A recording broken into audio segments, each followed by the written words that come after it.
It's time to take command with former NFL tight end Logan Paulsen and former Commanders beat reporter Craig Hoffman. What's up? What's happening? Welcome in. It's the Take Command podcast. Craig Hoffman sitting in my usual chair. Logan Paulsen, very much not. He's in Mobile, Alabama for the Senior Bowl. Logan, how is Mobile? One of my favorite stops on the NFL calendar. I definitely enjoy the Senior Bowl. It's one of the funnest things because you get really good access. There's a lot of other media people down here, and it's not like big media. It's like draft media, and so everyone's usually pretty accommodating with their time. And again, because Mobile is a small town, you kind of run into coaches that and front office people that So I really enjoy this event, probably a little bit more than the draft. The draft is more lights and glitz and all that kind of stuff. This is just more. It's more personal, and I enjoy that. And I also think it's more fun to watch football as opposed to watch someone run a 40. Yeah, that's what I loved about Mobile. The access is great. Everyone seems to be in a pretty good mood.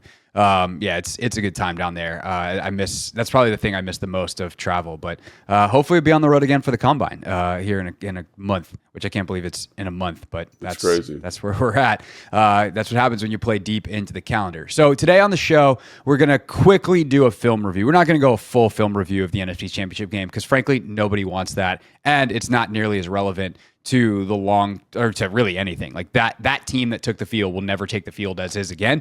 But there are some things to learn. So we'll pull those out here in the next 15 minutes or so. But then we're going to take a look at the biggest roster needs for Washington this offseason and how the two avenues to fill them are shaping up to actually do so. So what's the contour of the free agent class? And then what's the contour of this draft class, and how does that match up with Washington's needs? So without further ado, let's start off with the offense, Logan, who, outside of the fumbles, which obviously for the actual impact in the game was pretty important, but outside of the fumbles, I feel like actually had a pretty good day. Like Jaden, I think really proved himself in this game again, that this is who he is, that he can play all different kinds of games. I think the biggest gripe, if you will, is that they just could not find explosives in this game. But that also we knew would be a challenge because Philly's the best explosive defense in terms of not giving it up in the NFL. What stood out for you when you watched the offense live and then went back and watched it on tape? Yeah, it was pretty much just like all the things that were really positive in the second matchup this year just weren't on the table. And again, that's just a testament to Philly and how they played defense and their ability to create pressure with four. They did blitz a little bit. But their man coverage stuff was great. Their zone coverage stuff was great. It's just a bunch of tight window throws that are really hard for Jaden to manage. And I think the fact that he did manage them and he was super efficient and he was throwing through tight windows, he didn't take a bunch of sacks, I thought was a testament to him. And I love the plan that they came in with. I think, one of the things we talked about on the preview show was that they have a hard time, versus man coverage because they don't have a lot of people that are really great separators versus man. And then it's like, well, Zach's really good at that versus if the matchup's right. And so we're going to throw the ball to Zach a ton, and Zach's just going to deliver down in and down out, and Jaden's going to be there with him making nice tight window throws. And so I really like the plan. I like some of the run stuff they did. I like the traps and whams, how they got the I said traps and whams because I'm just so used to it. I like the wham stuff that they did, with Bates, and I like that B-Rob got a couple of those. And you could see that if they were possessing the football more, that would have been a bigger part of it. But I do think that, and we talked about this on the, kind of immediate reaction show, it was going to be tough. And if you can't find explosive plays, it's going to be really tough. And that's just what it felt like. Every down was just a hard down. There was no easy downs. Every run was tough. Every short completion was tough. There was high risk in terms of them getting pressure. So, I came away after watching the film really impressed that they handled it so well, and that Jaden specifically handled it so well. But it was a slog a little bit for the offense, and that's what happens when you play a defense like Philly. For sure, and I think my one thing that I still wish they had just found a way to turn this dial up a little bit was moving Terry around a little bit more. And I know that in part he was so heavily on the left because they started getting in their faster tempo sooner. Sure. So it's not fair to just be like, they reverted back because they did move him around a little bit. His touchdown's coming from the right side, right? On that slant route against Darius Slay. They get him away from Kenyon Mitchell, but they definitely did not get Terry as involved or involved as much. And then part of that is, as we said later in the game, they're in their fastest version of tempo where the receivers are not moving around at all because it takes too much time to run across the field, and they're trying to come back in that game. But I definitely wish they could have gotten Terry a little bit more involved. But to your point, like Zach, 16 targets, 11 catches. And frankly, like Zach played even better than that. Jaden actually missed a couple of throws. The very few throws that he missed, he missed Zach a couple times. So this is part of what we're going to talk about later on in the show of how you improve this team is finding ways to like build a team that can beat Philly. Yeah. And I know that's like kind of crazy to think about just doing it against one team, but like if you're in the AFC, you have to build a team that can beat the Chiefs, and nobody's figured out how to do it yet. It's what Buffalo does with the Chiefs, right? Every offseason, right. All their media is talking about is how you beat the Chiefs. And so I'm not saying we're in the same boat. I don't think Philly's in the same boat as Kansas City, but right now, like that's like them.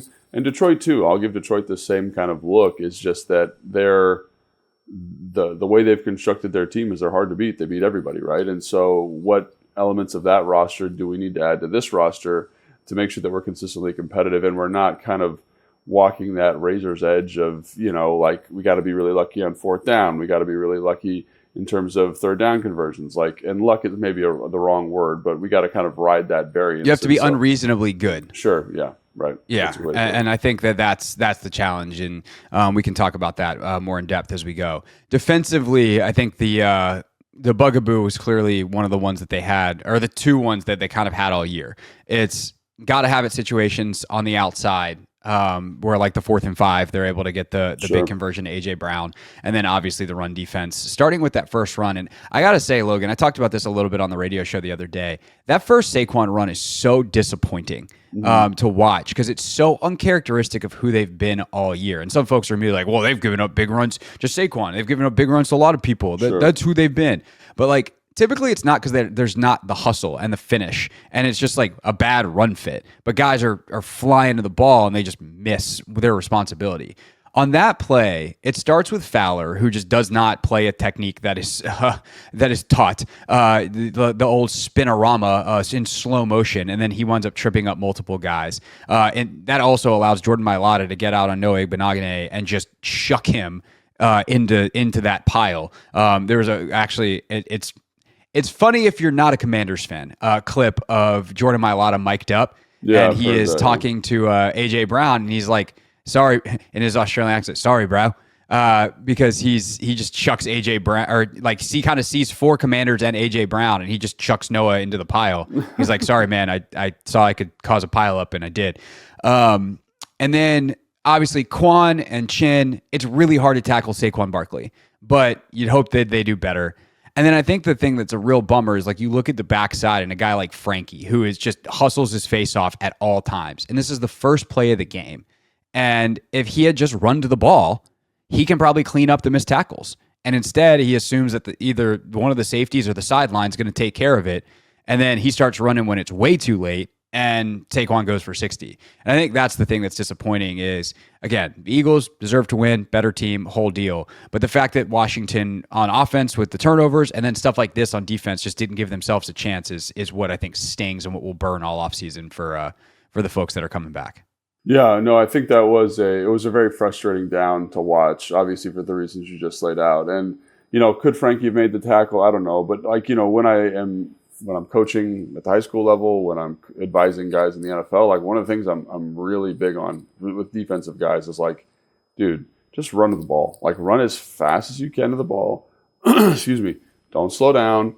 No breaks. If they blow the whistle before you get there, it's okay. There's a lot of snaps in the game, and if you're a rotational guy, but just like a bat out of hell, run to the ball. And when I was in college, when I was in the NFL, every team that I've worked with was like, man, let's make sure that we're running the ball. And so that's one there where it's like, are you going to make the tackle? I don't know. You know what I mean? I have no idea if you're going to make the tackle. Like he might be faster than you by a lot, and he is pretty fast, but just put that effort on tape, I think is what I would say, and make sure that you're putting the best version of yourself forward. And again, that's not a knock on Frankie Luvu's game throughout, because I thought he did some really just dynamic things. But again, on that play, if you're writing notes for him, you say, hey, like, let's make sure we finish here. And I think that that's a totally reasonable expectation. And who knows if he makes the play, but again, like that's one of those things that was really kind of not in line with the team.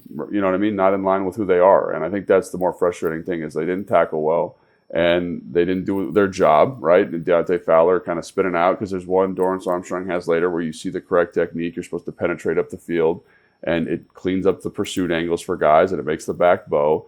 And we're not doing what we're supposed to do. And so not running the ball, not tackling well, not being assignment sound, like this team is at their best when they are those three things, and they just didn't do that on that play. And so it is frustrating that the very first opportunity you have to kind of respond to this Philly team is that play. For sure. What else stood out to you on tape, whether it's defense or defensive line and how they played the run and that part of it, or pass rush or something on the back end? Yeah, I think a lot of it was with the front, because I was really kind of, it feels like that they just got their butts kicked, you know what I mean? But I think this is like the classic Philly run game. It's like you're watching plays, you're like, that's pretty good by John right there. Or Carl Davis, nice job playing over the top here. Or, hey, great job by Frankie squeezing and hitting this puller and making this a tough look. And then you get to the 5 explosives and you're like, damn, this isn't good. Like guys are getting blown off the ball on a double team. Like guys are, they're not getting off blocks. And again, they're in my mind, I'm like, is there a reasonable expectation that they could make this play? And sometimes the answer is no. Like, for example, on the Jalen Hurts run, when there's 5 offensive linemen plus the running back, you have 6 in the box, and you've walked Bobby Wagner out over the slot player because you're worried about the RPO. It's 6 on 6, and there's a free player in Jalen Hurts, and the double team kills the front side defensive tackle. Saquon gets a piece of the backside player, which I think is Frankie. And that's a really tough down for the defense. And that's one of those things where you look at it and you say, man, on paper, this is going to be hard. We need to be elevated by the personnel. And I think that's what we're talking about when you say, how can the roster get better, is moments like that, where it's like, hey, if we have a more disruptive defensive tackle and linebacker, whatever, this scheme becomes a little bit easier to manage, if that makes sense. While we're not in a good number situation here to stop the run, because, it's 4 wide receivers, there's a back in the backfield, we're thinking pass, we're defending the pass.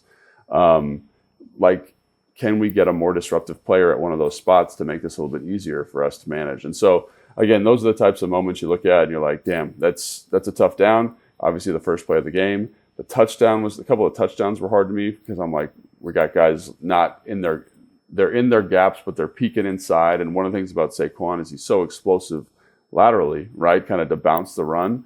You got to make sure you stay home and trust that the inside players are going to make the play. And I know that can be really hard, especially in a game in the NFC Championship game. You want to make a play, you want to show up for your team, and but you got to do what you got to do your job too. And I think there was a couple plays like that where you're like, man, they're over trying to make a play, and it leads to some negative defensive plays and explosive plays for Philadelphia.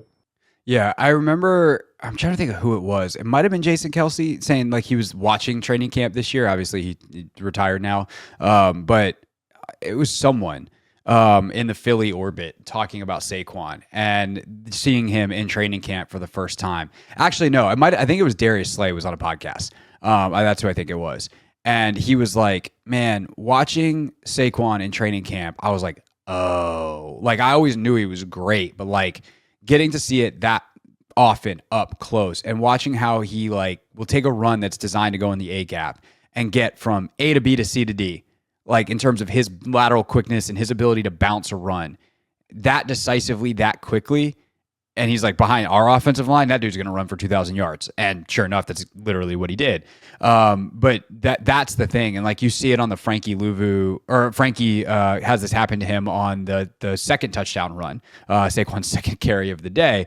Frankie's there. He's in the hole. He's where he's supposed to be. And then Saquon bounces out, and everyone else is peeking inside, like you said. And Saquon's ability to go from dead in the water, 3-yard loss, when Frankie Louvu tackles, I don't know, 25 other backs in the league, if not 30, for a loss. Mm-hmm. And Saquon's ability to not even let Frankie get a finger on him and get from A gap to outside to the pylon, that is just super special. And that's what that type of talent does. And that's going to lead us pretty efficiently here after, Logan, you make your final point into how the Commanders acquire some more special talent. Yeah, and again, like we're going to double click on this here in 1 second, but to me, it just shows you like, hey, like when you want to play these light box structures that Joe, because again, when you're in plus box structures, like the guys played pretty good. You know, obviously there's a couple here and there where you're not doing great, but how do you do a version, if you want to be a light box structure team in terms of defending the run, how do you do what Philly does? And I'm not a great defensive mind, but I say like, you know, what's really helpful is having Jalen Carter in there, or having Milton Williams, or having Jordan Davis, guys that can be disruptive and play a gap and a half in that front and let the linebackers be free to like run and make plays downhill. So that I know like that doesn't seem like the easiest solution because it's hard to find guys like that. But that after watching it, you're like, man, if you could get that piece in there that's just a little bit more disruptive, a little bit like that agent of chaos in terms of splitting double teams. And again, like I'm going to be really honest here. Like there were times where John Allen was that guy. He did a great job kind of swimming back blocks and getting penetration in the backfield probably 4 or 5 times in this game. But can we get more of that from more elements of that front? And it feels like it's worth mentioning Deron Payne was out in this game. Johnny Newton's a rookie. You hope that he can develop into that guy.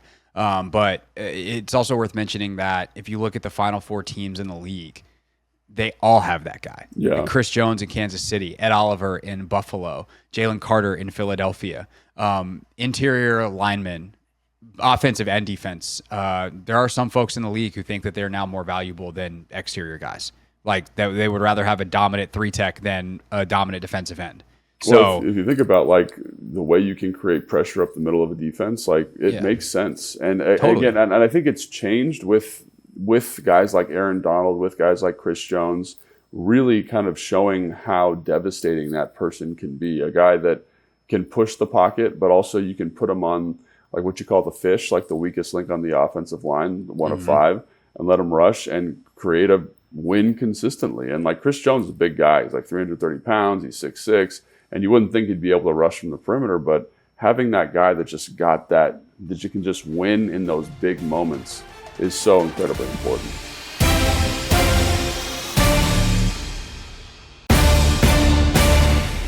Take Command Podcast, Craig Hoffman, Logan Paulsen.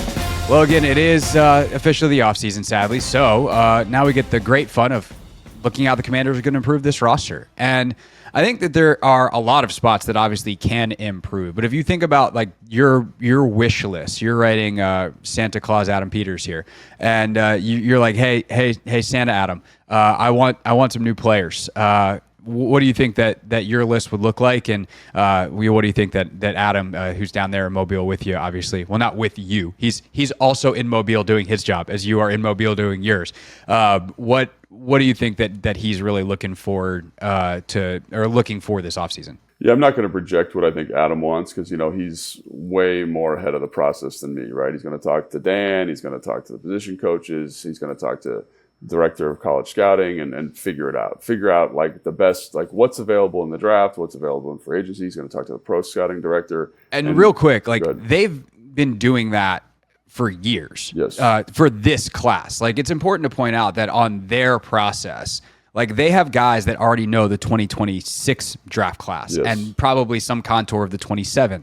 They know who's going to be a free agent in 26 and 27. And since 2024, since they got here, they've had certain things possibly circled for this year's classes. So when we do what we're going to do next, which is take a look at those classes, this is something that they've been years ahead on. And maybe Adam and some of the people more towards the top were more focused on the here and now, and they're just now getting caught up by those people. But those things have been happening in parts of the Commanders front office for ever since this front office was put together. Yeah, like, you know, I just thinking about Adam and what he's doing right now. First off, he's managing the team through the season. Then he's coming down here and he's watching so he's evaluating the conclusion of this year, right? Kind of putting a bow on this year. But he's also thinking forward. He's got to have a really good grasp, and I know he does, just from being with him in San Francisco and talking with him briefly. Like, he's got a great grasp of the free agency class. He's got a great grasp of the draft class. And it just, the amount of information that position has to digest every single day, seemingly, is just, it's insane. So, like, you know, people talk about, like, making your own luck and kind of how was he so good in his first year?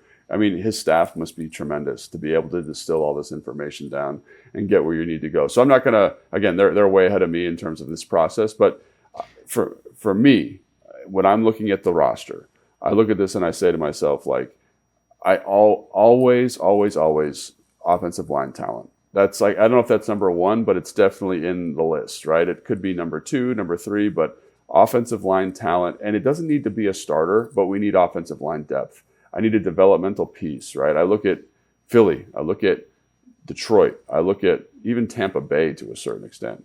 Like, they're always drafting offensive line to eventually fill out when guys leave, to be in there for injury. And if there's somebody in this draft class, we can talk about a couple names if you want.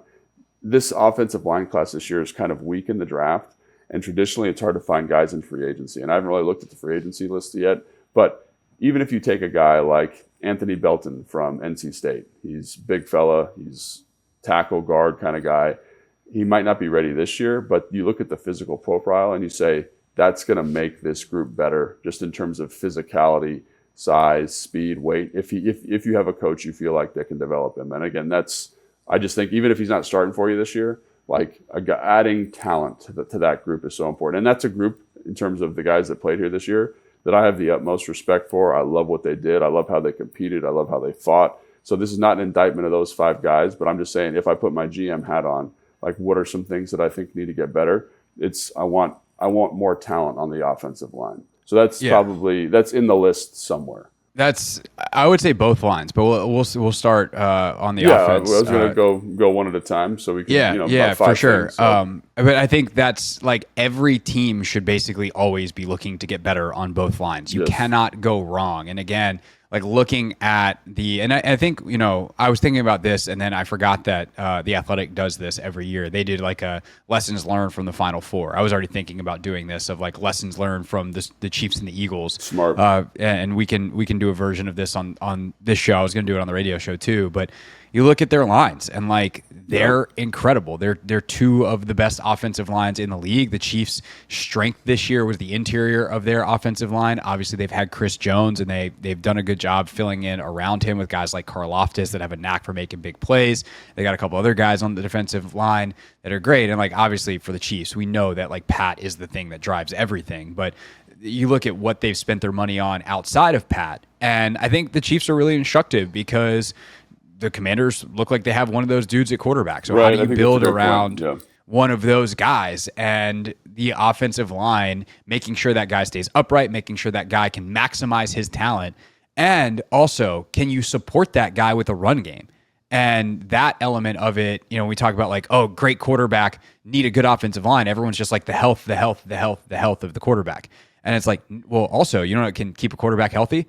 Having him have the ability to turn around and hand the ball off 25 times a game and close out games. Right? Look at Detroit. Like Jared Goff was a guy that was supposed to be a bridge quarterback until they drafted somebody.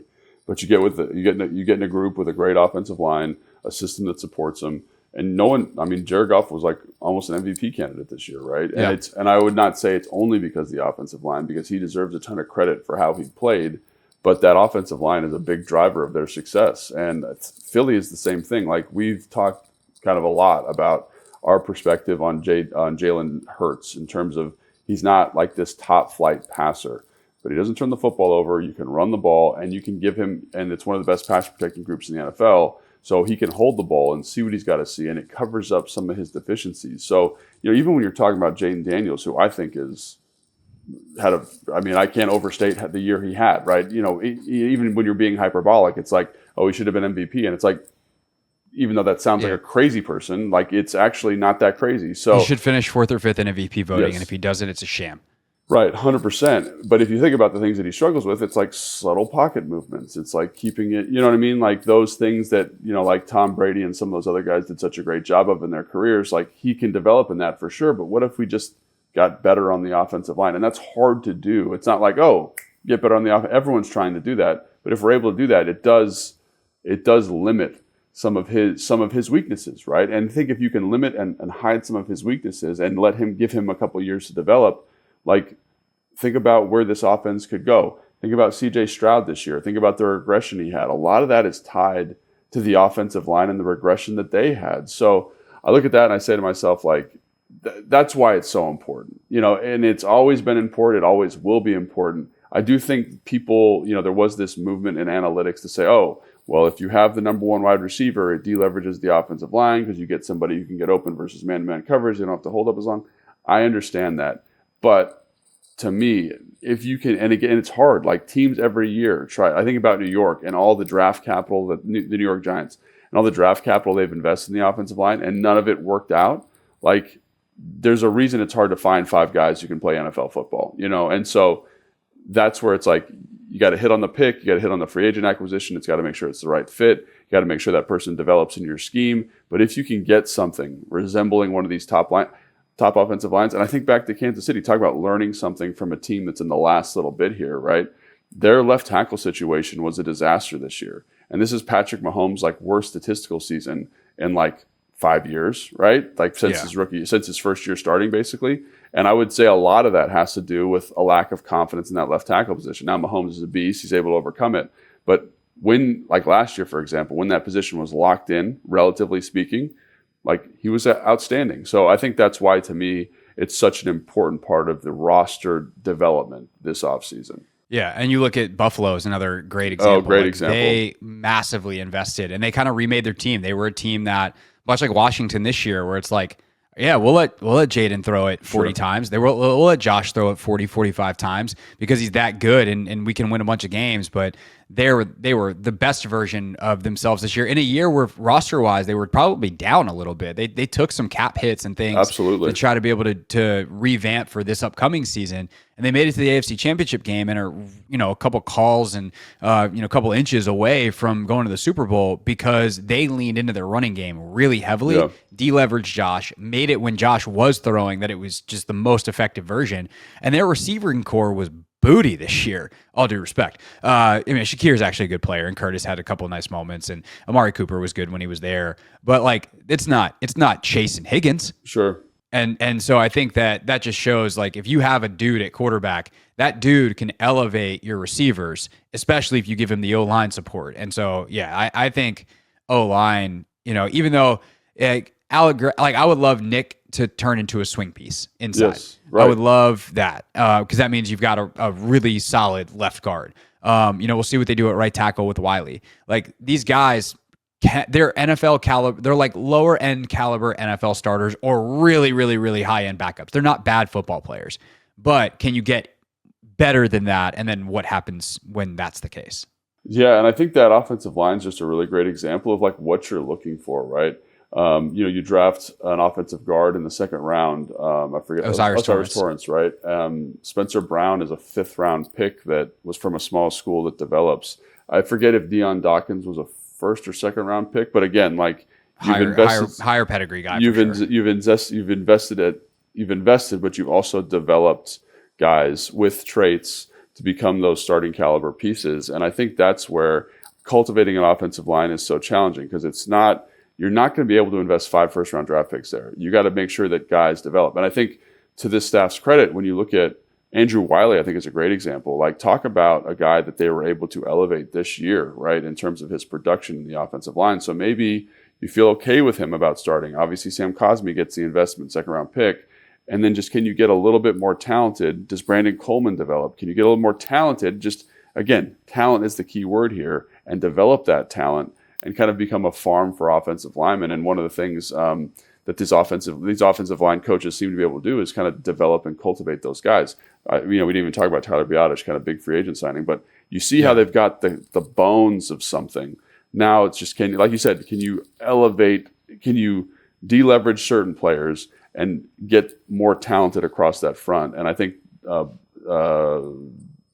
Buffalo's offensive line is a good example of the best way to kind of construct that. Yeah, Brady's done Joe Brady, their OC's done a good job. Also, you think of the coaches, Jeff Stoutland, the O-line coach in Philly's a beast and one of the best developers. And that's why you can take a Jordan Mailata and turn him from a rugby player into an all-pro left tackle. Hank Fraley in Detroit, these guys are excellent. And Bobby Johnson obviously did a great job this year, and we'll see if they can continue to do that moving forward.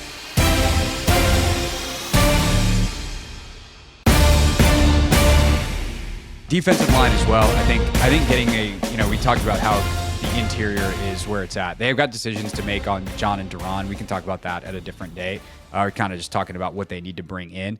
I do think getting a really high level edge player would be really enormous for this team.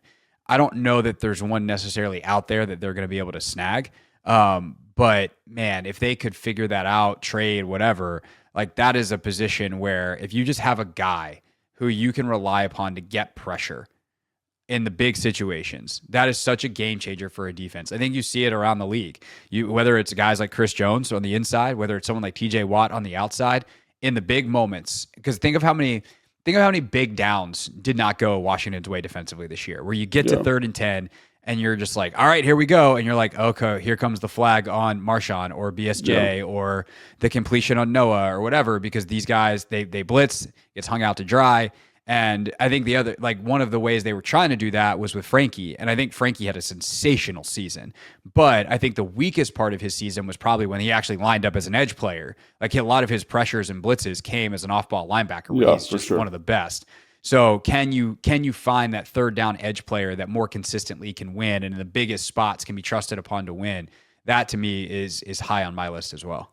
Yeah, and I think that is probably, and this is something that I just want to get out there. Like, when you're a GM, I think you're always just trying to get more talent on the team. And so all of these comments and, criticisms of the team, they're not necessarily criticisms of the guys here. They did a great job in the roles that they had, but you're always trying to get better. And I think like that's ultimately what we're talking about is can you get people who are more physically dominant? Like there's a reason that, like everyone wants to move on from Logan Paulsen over the course of his career, right? It's like, was Logan Paulsen a good pro in his role? Yeah. But like, can you get better? Absolutely. And so that's more what we're talking about in the context of this. And I will say, like, for this year's draft class, like this is a great year for just freaky, big, long defensive end, defensive tackle type prospects here. So like, this is one of those things where you're talking about roster construction. You're picking at, 28? I forget, 29. Yeah. You're picking at 29 and you'll have an opportunity there to draft maybe Samar Stewart. If he's 6'6", he's 280, he's super raw, but he's a physical freak, right? Or Ivy from Ole Miss. And like, there's just a ton of defense. Like when you talk about value in the draft, there's just these guys that are very valuable because at edge, there's a lot of value there. So I think you could find people that kind of fit what you're looking for defensively. And again, just get a little bit more talented. That doesn't mean you don't want to bring Deontay Fowler back because of what he did, but maybe you can get a person that helps him have more of a pass rush specialist role and he's not playing as much as he was on 1st and 2nd down and let him really lean into his superpower, So I think that's something I would totally agree with. And again, like that's, when you think about the good teams in the league, defensive line, very good. Offensive line, very good. And there's a reason for that. Because it kind of sets the tone for the rest of the defense. And I love the distinction you pointed out there, or the observation you had there when you're like, if the defensive line's playing a little bit better, it insulates the coverage group a little bit better. Joe Wood Jr. doesn't have to blitz as much, right? We can play more conservative structures. Like that's one of the geniuses of Vic Fangio.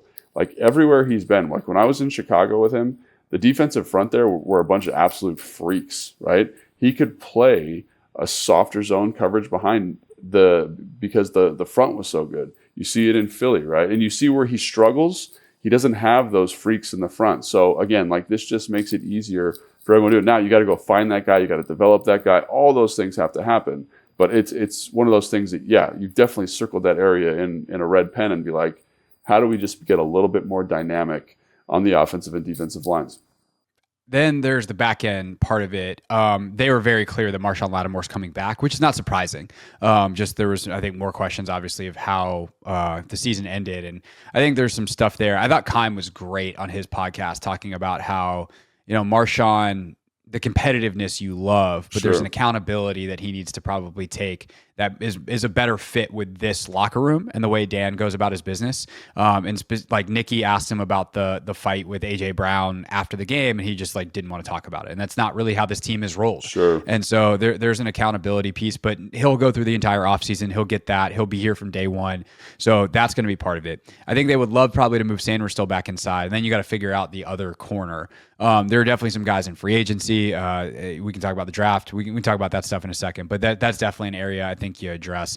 Obviously, you're going to have to figure out safety opposite of Quan. That very well might be bringing Jeremy Chin back. I would be all about that. He was great. And then you got to figure out same thing with linebacker. You got Jordan McGee you drafted last year. And that's something that, as we go, we'll probably do like a rookie report podcast, maybe even next week. And some of the improvements, some of these positions that we're going to talk about, like part of the thing they need to happen is guys that were drafted last year need to step up and assume bigger roles. And like, duh, that's how drafting works. Draft and develop. It's not that you are what you are day one and you come in and we know everything. But like obviously Mikey, if he can lock down that inside slot spot and then you sign someone else outside, well, there's your quarter position, you're set. If you want to bring back Bobby, I'm all for that as well, considering what he meant to this team, not only defensively, but what he meant to Jaden.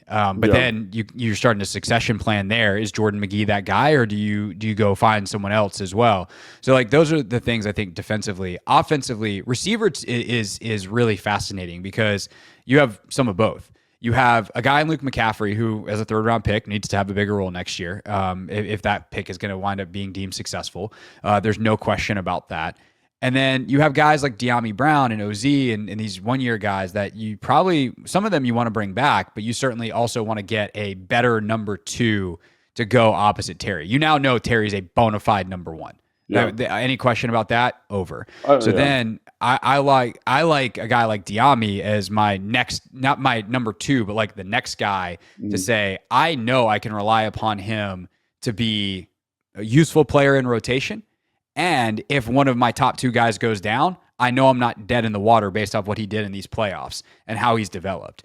But I do think that you want to go fishing in some deeper waters there and some more expensive waters, if you will, to find a number 2, whether that is in the draft or going free agency. And it doesn't have to necessarily be T. Higgins, but there's some other guys as well.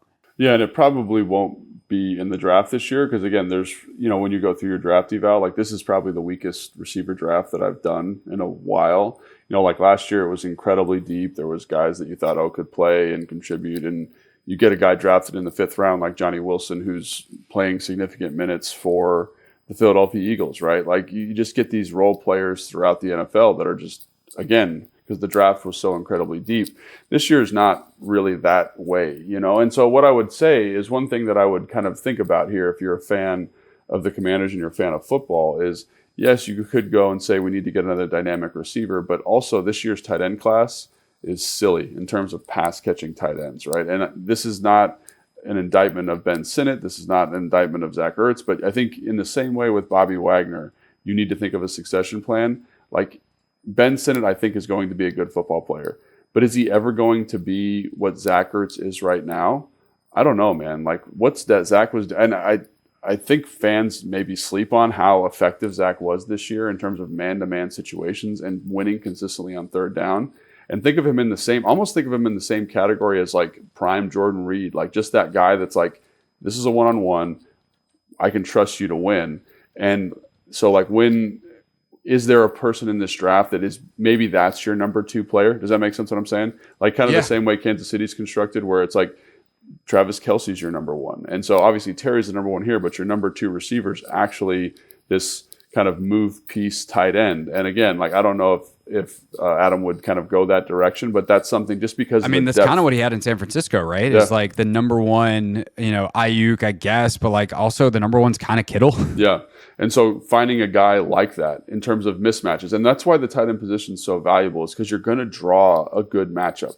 Like that's in a sport and where it's all matchup based on third down, right? Terry's going to draw the number 1 corner because that's what Terry is. But you're not going to put your number 1 corner, I hope not, on the tight end usually, right? So he's going to draw a safety or a linebacker, and that's where those guys can be so incredibly successful. So in this year's draft, there's a bunch of guys that catch the football really well. Terrence Ferguson from Oregon, Arroyo from Miami is another guy that catches the ball really well. That'll kind of be there that late first round, maybe late second. There's like two or three guys in a lot of mock drafts going in the top 20. Yeah, and so like, Warren from Penn State's a beast. Loveland from Michigan is a beast. Yeah. And I think those guys will be long gone by the time the Commanders are picking, which is a good problem to have. You're winning football games. But there are other guys later in this draft class. Harold Fannin from Bowling Green, very unique in terms of body type and movement skills, but caught 117 balls last year, in college. So there are guys that you say, maybe it's not receiver because it's kind of a weak receiver class, but maybe it's one of these tight ends. And that's where I think with the receiver thing, if you really say we need a true number 2, like if you're a Commanders fan, make sure you're checking out that free agency list hard and saying not who the best player is, but maybe who the best fit is for what Cliff Kingsbury wants to do. Yeah, no doubt. I mean, and by the way, receivers, you got T. Higgins, who's going to probably reset the market, period, because he's going to be a true free agent and like be out there to get paid. I mean, Chris Godwin, I doubt he gets out of Tampa, but oh my God, am I interested in Chris Godwin? Dude, I know he's coming off the injury, but that's the one, like every time I look at the list, I'm like, he would be perfect. He would be incredible. If he's healthy. Amari Cooper's older, but he's on the list. Like there's quite a number of guys, obviously. I'm not really interested in Stephon Diggs, but he's available. But there are some guys out there. Darius Slayton, I think, is a really like interesting sleeper from New York because he's got real speed. And that's something that I think showed with Diami this year, the power of true team speed in this offense. So that's something to watch as well. And obviously, as we said, the thing that kind of needs to happen, no matter what, no matter how you attack the acquisitions, is like Luke needs to take a step next year. Yeah, and that's Ben needs to take a step. They all need to take a step forward. Yeah. For sure. And that's just, again, that's not a shot at what those guys did as rookies or saying that they're busts or anything. And it drives me nuts when people try to say that. And I'm like, no. They're young players. It's hard to play as a rookie in the NFL.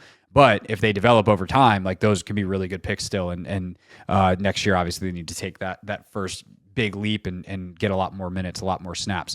The other thing on offense, as we kind of tuck tight end in there, is the running back position. Yeah. And obviously Eckler was pretty sensational. B-Rob had some really nice moments this year, but I'm very curious to see how they attack this position because I think we see obviously the impact that a really, really great running back can have. And there just aren't a lot of them that are worth that, right? This isn't some rebirth of the running back position. It's just, I think, a recalibration of the market of if Saquon's worth paying, Derrick Henry's worth paying, the Christian McCaffrey's worth paying because those guys can be the engines of an offense. And obviously Ashton Genty's in the draft, although I saw Bucky Brooks had him going 12th to Dallas. Like he's probably long gone by the time Washington gets on the board. But I think that how they attack that position is super interesting to me. I don't know what the right move is. I haven't gotten deep enough in the class either way yet, but it is something to watch of do they try to attack that position to try to give Jaden some more help in the backfield and build a more potent and explosive running game in 2025. Yeah, and again, like we just talked about with Saquon, like while the runner is important, the offensive line is equally as important there. So that's where it's like you get good offensive line talent, you improve the offensive line, whether it's through scheme or personnel, and you get an elevation not only of the quarterback, but also of the runner. And if I was going to put money on something this offseason, I would put a lot of money that they're going to draft a running back. It's not going to probably be in the first 2 rounds. It's probably going to be in the 3rd round. And this isn't a knock on B-Rob or Austin Eckler. This is more of a testament to just how damn good this running back class is. Like, it's silly. Like, there's kind of like the receiver class last year where you're like, this dude's really good. You're just watching backs, you're like, this dude's really good. Like, this dude's big and he's strong and he's breaking tackles. This guy's good in protection. This guy can catch the football. This guy's got receivers. And we see it all the time with rookie running backs. Like, think of Bucky Irving this year. Like, 3rd round pick, and like everyone knew he was good. Yeah. And it's like, oh yeah, but he's a running back. So he gets drafted in the 3rd round, and then he's a 1,000-yard rusher and changes the Bucs' whole season. Yeah, and so I would say, like, there's a couple guys that are really good. Ashton Genty, the kid from North Carolina, I think his last name is Hampton. Those guys are kind of in their own bucket, but the next guys, that next tier is really impressive in terms of you can get a big guy, you can get a small guy, you get a scat back, you can get a converter wide receiver. It's all kind of in there.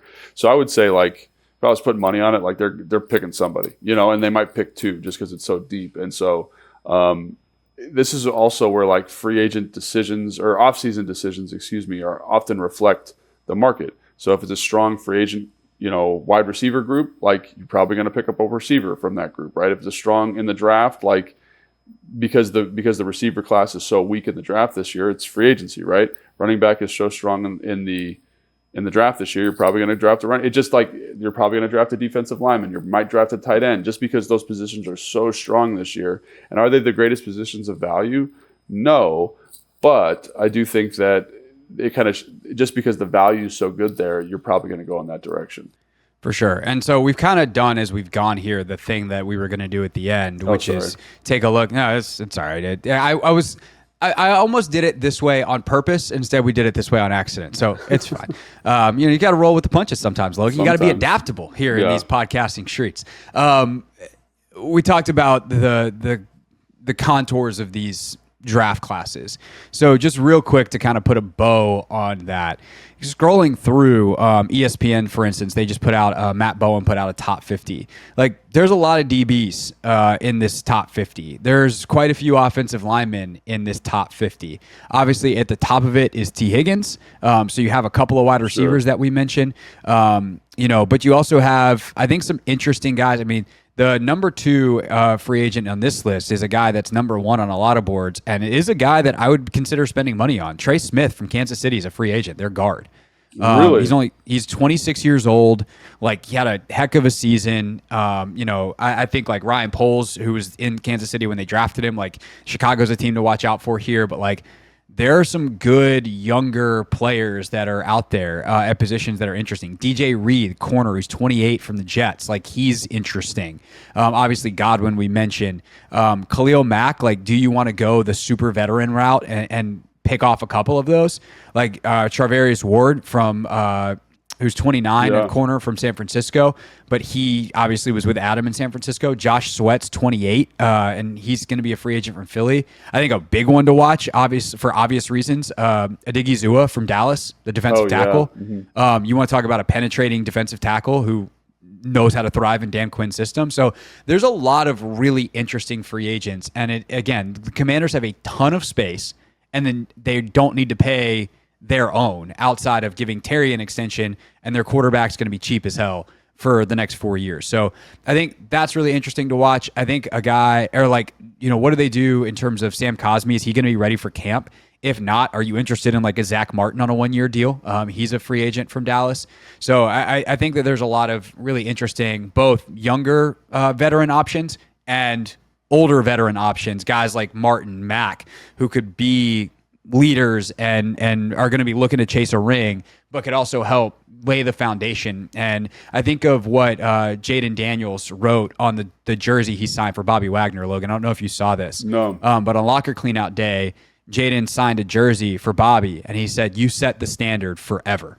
Oh, wow. And I think of those kinds of guys that Dan was pretty explicit in saying, like, we're going to have those guys always in our locker room. So there's a lot of options here in the free agent class. And then, you can talk a little bit more about the contour of the draft class, some positions that are strong, weak, et cetera. Yeah, well, I think it's good. And I think the thing that I'm always thinking about with free agency is like top flight wide receivers really hit the market. So seeing T. Higgins on there is enticing. But again, and Chris Godwin, by the way, is a second guy. If he even gets there, we'll see if Tampa lets him out of the building by the time free agency actually opens. Yeah, correct. And then elite offensive linemen usually don't hit the market in free agency. So when you look at those, like, and again, like, it's kind of not great, but the receiver class is very weak in this class, and the offensive line class is kind of weak in the draft this year.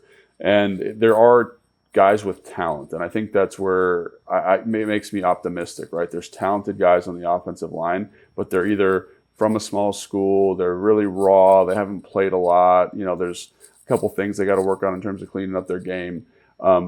So if you're willing to maybe take a guy late in the second round and say, we're going to develop you and get you right, kind of like you did with Brandon Coleman this year, I think you might be in a decent spot. So like, just to give you that kind of contour. So some of the other things we talked about, like if I was going to say what are the best positions in this class, definitely defensive line. So if I'm Dan Quinn, I may not be looking at that defensive line list that closely. Obviously, Adigazua, but anytime you can get bigger, stronger, faster in that group, like this is a great year to do it in the draft. Again, with guys that maybe are a little bit raw, a little bit developmental, but have the physical traits that make you kind of jump out of your seat and say, I want you to be a Washington Commander, right? You mentioned tight ends, like that's one that I think is so interesting because the tight end group is so talented from a pass catching standpoint, but you just drafted Ben Sinnott, right? So like, do you say, hey, we're going to ride with Ben see if he develops. It just seems like such a big jump for him to be Zach Ertz in 2 years. And we've seen crazier things, but that's one where I'm like, maybe. And then running back, like we just talked about, is interesting. And then DB. I think DB is a fun one this year. There are some guys that are really talented. And so when you talk about getting a little bit more depth, maybe a starting caliber player on the perimeter, moving Mike inside, there are some guys here that I think are kind of, again, like there's a DB from Florida State. I'm still learning how to say his name. It's like Araya. It's like got like a Y and an apostrophe H at the end. Dane Brugler. I know the beast doesn't come out for like 2 months, but can we at least get the pronunciation guide? We got to get that one going. So, but he's a man corner from Florida State who's big, he's long, kind of fits what Dan wants to do. He led the team in tackles last year. He was second team in tackles. We'll talk about like the way the Commanders get down on the perimeter. Like he seems like an interesting guy. I don't know if he's a first round pick or early second round pick, but a guy that would make your football team significantly better. So there are pieces there. It just, again, like this is so hard to do because I think we're still getting a feel, you and I both, for like with Ron, it was very clear, like the way Ron spoke about stuff, you can kind of get a direction for what he was thinking for the offseason. Adam, to his credit, is a little bit more, I don't know if guarded's the word. He's just like, he's not going to share information. He doesn't say anything at the podium, man. It's brutal for us, but also like I get it. And what am I going to do? Complain about it that he's doing a good job? That you're doing what a GM's supposed to do, which is say something without saying anything. That's exactly what you're supposed to do. Like, hey, we're really excited about these opportunities, and then you're like, okay, cool, but like, what are you guys thinking about this offseason? And so we don't really know yet, but those are kind of our gut inclinations. And based on the free agent class and based on the draft class, you kind of say this is the direction I think they would go in each area. But again, that can change dramatically if they sign someone in free agency or I guess they could also trade for somebody too. Like there's I was going to say that is something to look out for, especially if there is I'm going to call it a distressed asset that's out there. That is kind of the Adam Peters special, right? Yeah. In San Francisco was, how do you get an elite offensive lineman? You trade for Trent Williams because he wants the hell out of Washington, and you get a Hall of Famer for a third round pick.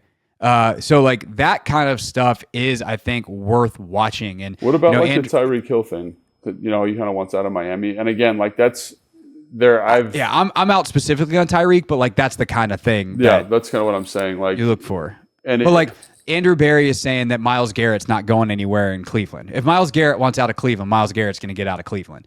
And like I would give up 29. I would give up my first round pick for Myles Garrett and wouldn't think twice about it. Oh, so are you kidding? Yeah, they're not going to let him get out of there. It's probably going to take that and next year's. Yeah. So like, Myles Garrett's going to be hard to get, but I would give up a lot for Myles Garrett because he's Myles freaking Garrett. But like those are the kinds of players that if you can figure out how to get that quote unquote distressed asset in a trade, it's definitely worth it, and I think it's probably more worth it in considering you're picking at the end of the rounds. Sure. It's also worth remembering too, as we were talking about like the running back stuff in that kind of third round area. Washington does not have its own third rounder; it has Miami's, courtesy of the Jahan Dotson trade. So they'll pick earlier in that round, but they gave up their own third in the Marshawn trade. Yeah, no, I think that's a great point, and if you can find something like that, that'd be fantastic. It's just it would be fantastic. Like really, that would be kind of the big move that you're looking for in terms of getting a piece that can really help you right now. But again, that's hard to do because teams don't want to let those types of guys go. No, that for sure. And there are less and less. I was going to try to be nicer, but I can't think of a better word. There are less and less dumb front offices in the NFL. You got a lot of smart people in a lot of places. And, there's certainly some GMs that still you're like, how do you operate? And you can rip them off, but that it is fewer and farther between as folks like Adam Peters, who are super duper smart, are infiltrating front offices around the NFL. All right, that is our show for today. That is our shows for this week. We'll be back next week. I think two things for next week, Logan, unless we come up with a better idea. But I think we should do a mailbag. and answer listener questions going into the offseason. So I've already gotten a couple that are good, but you can hit me on Instagram at hoffman.sports. You can hit Logan at Logan_Paulsen82. You can also send me an email, hoffmanshow.com. Use the contact link, and you can drop your questions there. I guess technically you can leave it on Blue Sky too, but try to Instagram and email is my preferred mailbag dumping grounds, because then I don't have to go searching in a million places for the questions. So let us know what you want to know going into the offseason. And then I think a rookie report, looking back on the first Adam Peters draft class, how it performed. I wonder if Jaden Daniels is going to get a passing grade. You think once we review that in a little more depth that he come on, don't spoil it. Yeah. Hang out for that next week, boys and girls. Hold on to your seats. So we'll do that next week. In the meantime, Logan, enjoy the rest of your time in Mobile. Thank you. We'll review some of that on the show as well. Maybe we'll start before we get to the mailbag questions with a little Mobile recap on Monday or Tuesday, whenever we do the show next week. I don't know what's a day anymore. That's Logan. I'm Craig. I don't know what day it is, but I do know this podcast is over. Thanks for watching this clip of Take Command, which has a brand new home. That's right. You can watch on YouTube at the Team 980. You can also listen to full episodes in the free Odyssey app, which is now enabled with Apple CarPlay. So we'll just, follow you around.